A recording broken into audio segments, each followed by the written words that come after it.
নমস্কার।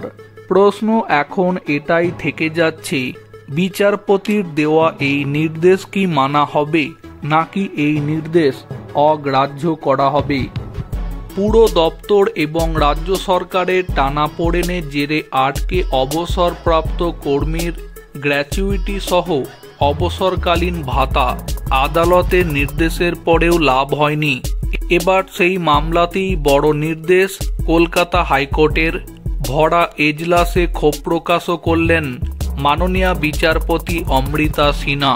কি অভিযোগ?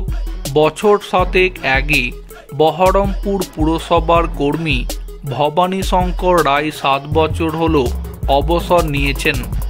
অভিযোগ, অবসরের এত বছর পরেও অবসরকালীন সমস্ত সুবিধা থেকে বঞ্চিত রাখা হয়েছে তাকে। অবসরপ্রাপ্ত কর্মীর গ্র্যাচুইটি সহ অবসরকালীন ভাতা সংক্রান্ত এক মামলায় বড় নির্দেশ দিল মহামান্য কলকাতা হাইকোর্ট। বারংবার আদালতের নির্দেশের পরেও বকেয়া মেলেনি। অভিযোগ অনুযায়ী জানা যায়, আদালত একাধিকবার নির্দেশ দেওয়া সত্ত্বেও প্রাপ্য 25 লক্ষ টাকার মধ্যে তার অ্যাকাউন্টে মাত্র 34,000 টাকা ঢুকেছিল।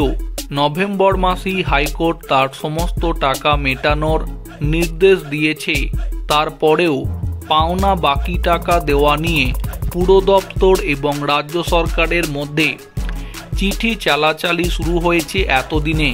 এই সমস্ত অভিযোগ নিয়ে কলকাতা হাইকোর্টের দ্বারস্থ হয়েছিলেন ওই অবসরপ্রাপ্ত কর্মী। বৃহস্পতিবার বিচারপতি অমৃতা সিনহার এজলাসে মামলা উঠলে সমস্ত ঘটনা শুনে ক্ষুব্ধ হন বিচারপতি। এরপরই ডিরেক্টর অফ লোকাল বডিজের বেতন বন্ধ করার নির্দেশ দেন তিনি। বিচারপতি জানান, যতদিন না পর্যন্ত অবসরপ্রাপ্ত ওই কর্মীর যাবতীয় বকেয়া টাকা তার অ্যাকাউন্টে যাচ্ছে ততদিন ওই ডিরেক্টরেরও বেতন বন্ধ থাকবে।